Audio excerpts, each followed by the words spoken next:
Welcome back to Cyberbytes. Today, we're joined by Hardshell CEO Andrew Schoka, a former NSA and cyber command operator turned founder. In this episode, we explore why the biggest risk in AI isn't the model, it's the data, and how Hardshell is building a zero trust layer to secure sensitive training data. Enjoy the show. So Andrew Schoka, pleasure to have you, who is the CEO and co-founder of Hardshell. So thanks for coming on. How are you? Absolutely. Thanks for having me. Yeah, RSA is going well. It's been busy as always, but been good so far. Good. Yeah. When did you get in? I got in on Sunday. Flew out of DC. Thankfully, didn't get caught in a lot of the travel snags going on right now. So got lucky to get out here fairly quickly. Yeah, that's good. And what does the week look like for you? I've got another 2 days here. It's been a bunch of meetings. We were involved in exhibiting on Monday in the event that Blue Data Tribe and Dream It were putting on. It was great. How was that? Yeah. Really well. Yeah, really well attended. A lot of the VCs were kind of getting more into the AI security space and starting to figure out both AI for security and security for AI, which is always kind of an interesting bifurcation between the two, but really good event. Yeah, we're out at the Convene Center, kind of just around the corner from Moscone. Amazing. Well, yeah, it's a pleasure to have you on the show today. So I think the audience to start that don't know you, could you just give an insight to, I guess, your background, interesting journey in the military earlier days, and then to current day? Yeah, absolutely. I didn't come from a commercial cyber background. Like you mentioned, I spent my career in offensive cyber operations. I was active duty military for about 7 years. Spent some time up at NSA and US Cyber Command, kind of working on, how does cybersecurity support things like elections, or how do we deal with major national issues and crises from the context of cybersecurity, and got to work on some really cool teams of folks here doing some interesting work in those spaces. I can imagine there's some work. It was, I don't know how much you can share, but there's probably some stories for the best ones you don't get to tell, unfortunately. But like, I found a very similar parallel with working in the startup world, where there's just a lot of very talented, very patriotic, very motivated people tackling some really tough problems with technology. And like all things, like security becomes a really integral part of that. Yeah. When I left the military back in 2024, I struggled a lot with trying to find that meaning again. It was pretty jarring to go from working in support of, the Russia-Ukraine conflict or some of the Middle Eastern crises going on, and feeling very close to something that was impacting people's lives and promoting a good thing. Sure. That I really struggled with finding that meaning after I got out. And I got very fortunate to meet my now co-founder when I was going through graduate school down at the University of Virginia. He had worked on a PhD in AI and machine learning security, and he and I sort of bonded over this common search for purpose. He also had worked in the federal government and worked on AI security for government civilian agencies and for the Department of Defense. And how do you bring that out and find meaning in what you do otherwise? And Hardshell was kind of formed around that nucleus of searching for a way to solve a problem that mattered in some of these spaces for healthcare, for defense, for financial services, these industries that are very much dealing with critical data and kind of a no-fail mindset, and kind of rediscovered that meaning through building something that tackled a problem in that space now with Hardshell. Yeah, and how did you fall on the problem space that you're solving? And I think it's probably a good opportunity to say a little bit more about Hardshell and what you guys are putting. Yeah, it's like all things in startup world. It's really fun to start with technology, but it's really good to start with a problem. Sure. And we keyed in very early to what was snagging AI implementation and what was preventing, in our experience, AI from tackling really tough national security challenges. And it turns out like that parallels really well with some of the challenges in healthcare, in finance, in industrials, where there are tasks and there are things that AI is very good at in those spaces. But the big problem that kind of stares you in the face is that all the data you're dealing with there is sensitive, regulated, classified, or it's customer information. But that's also the data that AI needs most. So we formed Hardshell out of this kind of common frustration of wanting to bring AI into these really impactful spaces, but lacking the tools to keep that data safe once AI is built on top of that data. So we talk about this as the foundational layer to the AI stack is the data that these things are built on. For sure. And if you want to bring AI into those spaces, I think recognizing and treating that data as the the bedrock of that system is essential from an implementation perspective. And that's where we went with Hardshell. And how is that, for those that don't know, like how is that slightly different from some of the folks that are tackling that problem today? Yeah, it's really exciting to see all of the innovation happening in AI security, both using AI to help defenders catch up with attackers. For really the first time, there's relative parity between both, as well as security for AI systems, which I think is a smaller and more focused group out of that. If I'm a CISO, if I'm a security leader or a product leader, I'd like to have protections at every layer of the stack. I'd like to have something that tackles governance of where data is going into AI systems, who's accessing and using it. I'd like to have controls at inference time, making sure users aren't trying to jailbreak models or uploading sensitive data. If I don't get to pick at the layers of the stack, I'd like to have the layer that makes the other layers safer. And so where I think Hardshell is a really strong complement to a lot of those other offerings is that we deal almost exclusively with data before it goes into models. So rather than focusing on where users are interacting with systems or data coming out of them or post-training, we look entirely at what happens to data before a model's built on it. Okay. Can you identify those risks, or identify the properties and characteristics of data that make it susceptible to someone being able to recover it from a system? And then how do I change that equation and make your AI data no longer a target for attackers? So how does that actually work? Like the maybe simple speak for those that aren't technical like myself. How are you actually taking that data and like, I guess, validating that to a degree? It's a really good question. There's a couple of different ways to explain it, and I like the analogy of thinking about like books and the way that we train large language models. If I went to ChatGPT today and I fed it the first line of a novel, like Harry Potter, the response is going to be the second line of the book, usually. This isn't really a bug so much as it is a feature of the way models are trained. We tokenize and essentially compress text into model weights, and it gets really good at predicting the next layer in that pattern. Models are getting more sophisticated with reasoning, and you've got multi-step problem solving. But at the basis, we're essentially compressing data into these weights and then asking for it back. This is a kind of table stakes for AI deployment now, is you assume that if you train it on sensitive data, there's a chance data can be exposed. There's a whole bunch of different and very creative ways that attackers can get this out.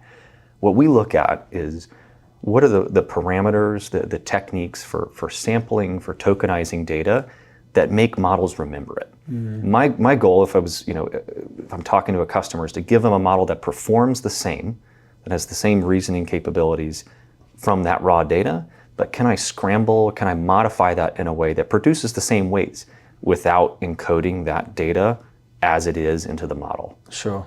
Yeah. It's interesting because the conversations that I have within AI security, as you mentioned, but security for AI, it seems like everyone's kind of got a slightly different approach. You look at MCP, for example, and different ways of doing it. So it's interesting you're attacking it from feels like a layer deeper almost. It's the initiation.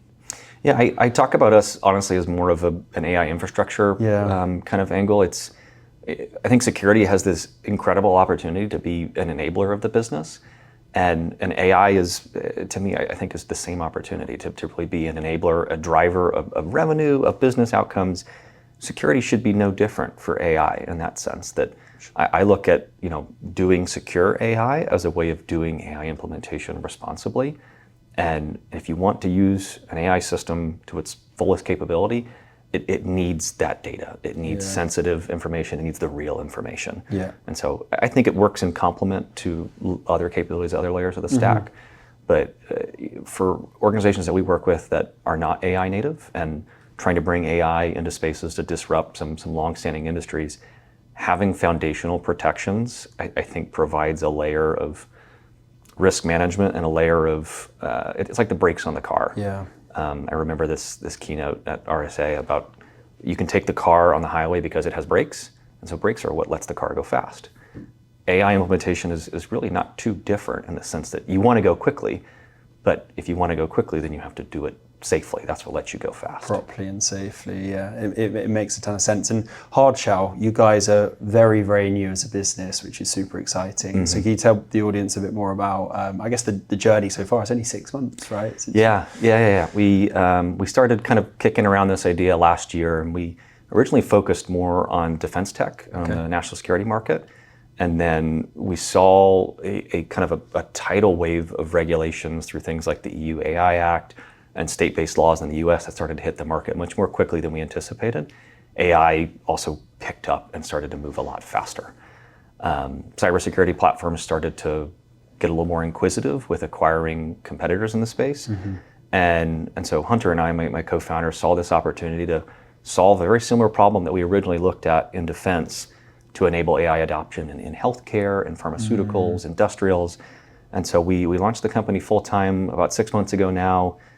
We've grown the team now. There's 6 of us full-time at the company, which has been incredible to work with some really driven, passionate, and talented engineers who took a series of Jupyter notebooks and kind of a hacked together laptop demo and put it into an actual deployable SaaS platform now that customers are using and putting data into. Amazing. And we're seeing organizations that couldn't use AI before who now get to use it on customer and sensitive data, and they get to see the benefits of what happens when you do AI in a bespoke way for that organization. And it's really been really thankful to have our investors, our partners, our early customers who've supported that journey. It's interesting. I was at a breakfast event this morning speaking to a security leader at a utilities company, funny enough, and a very large utilities company. And he was explaining to me like how they're leveraging AI. And I think the common topic is that they want to have like, I guess, like some control over that risk elements. They're being very selective. They want to be AI first and they want to adopt it, but they're struggling around like, okay, how do we go about that using certain models? So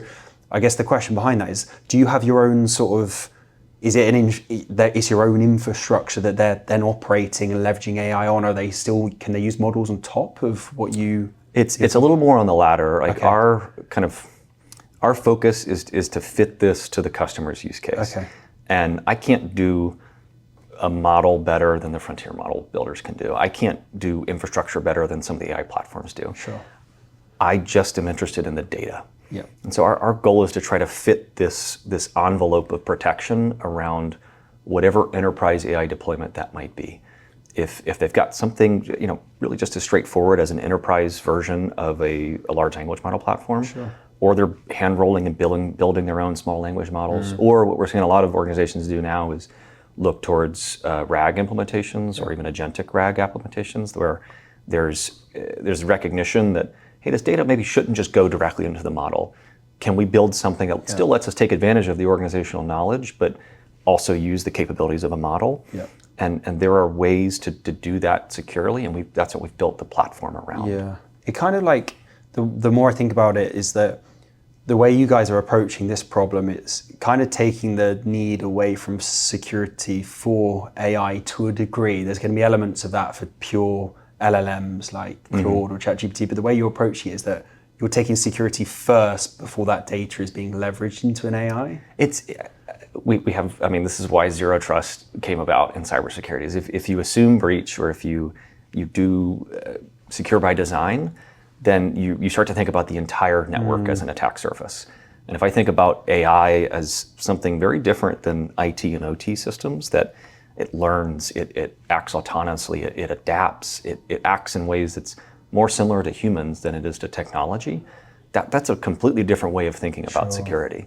The programs and paradigms we have now are built around securing organizations that are primarily staffed by people. Cybersecurity programs over the next 10 years are going to have to look a little different.